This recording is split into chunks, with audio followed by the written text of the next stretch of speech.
দেবগুরু বৃহস্পতিকে আমরা অর্থের দেবতা মনে করি।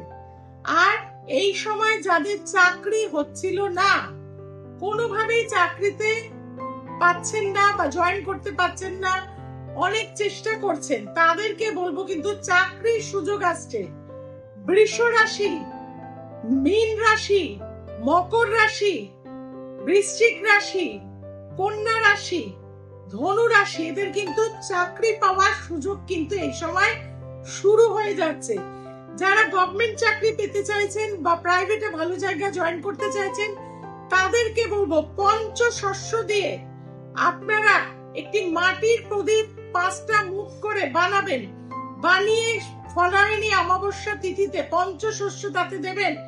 5টা মুখের প্রদীপ বানিয়ে আপনারা অবশ্যই কিন্তু যে কোনো কালী, দুর্গা, তারা এই ধরনের মন্দিরে গিয়ে পুজো দিয়ে দিন, মনের কামনা পূরণ হবে।